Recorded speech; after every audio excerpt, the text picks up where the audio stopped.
তো এখানে আমি ডিম দিয়ে আর আলু দিয়ে রান্না করব। এখানে কড়াই আমি তেল দিয়ে দিয়েছি, তেল গরম হয়ে গিয়েছে। এখন আমি দিয়ে দিলাম অল্প পরিমাণে হলুদের গুঁড়া। এখন আমি ডিম দিয়ে দেব।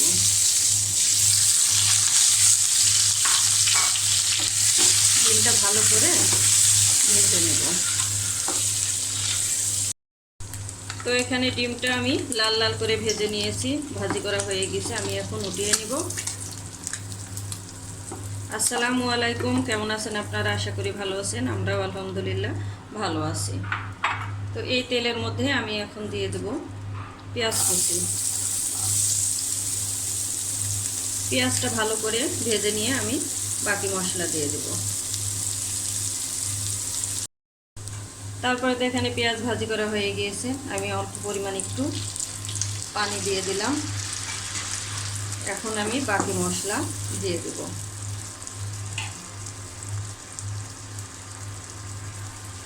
দিয়ে দিলাম পরিমাণ মতো হলুদের গুঁড়া, ধনিয়া গুঁড়া,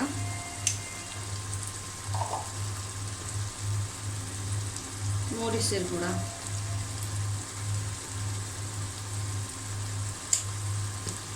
আর দিয়ে দেবো হচ্ছে গরম মশলার গুঁড়া।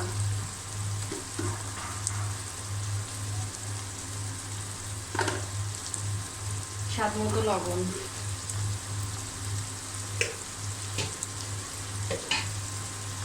আদা বাটা, রসুন বাটা আর জিরা বাটা।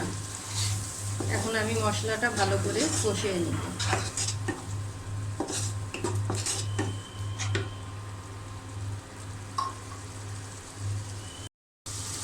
তারপরে তো এখানে মশলা কষানো হয়ে গিয়েছে। আমি এখন আলু দিব। আলু দিয়ে দিলাম। আলু এখন মশলার সঙ্গে ভালো করে কষিয়ে নেব।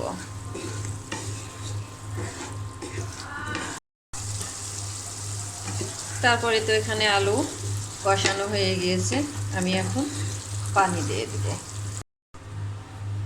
তারপরে এখানে পানি দেওয়া হয়ে গিয়েছে।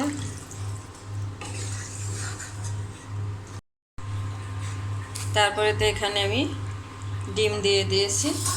এখন আমি দিয়ে দেব কাঁচামরিচ।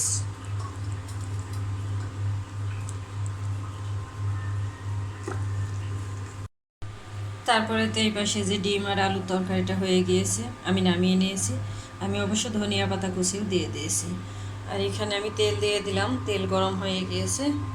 এখানে যে বেগুন কেটে রেখেছি, বেগুনের চপ ভাজি করব। তেল গরম হয়ে গিয়েছে, আমি এখন দিয়ে দিলাম।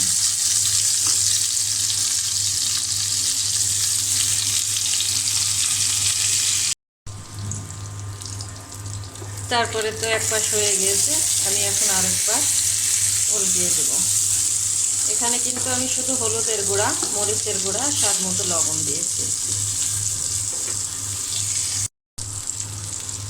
তারপরে তো এখানে যে বেগুনের চপ ভাজি করা হয়ে গিয়েছে, আমি এখন উঠিয়ে নেব।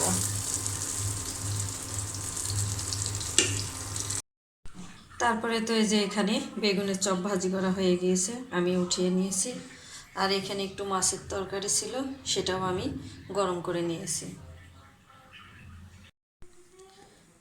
তো এখানে যে রান্না শেষ হয়ে গিয়েছে, ডিম দিয়ে আলুর তরকারি, আর এখানে হচ্ছে বেগুনের চপ ভাজি, আর এখানে ভাত আছে।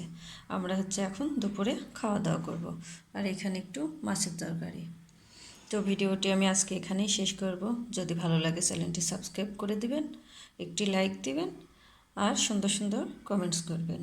আর যদি ভুল ত্রুটি হয় ক্ষমা দৃষ্টিতে দেখবেন।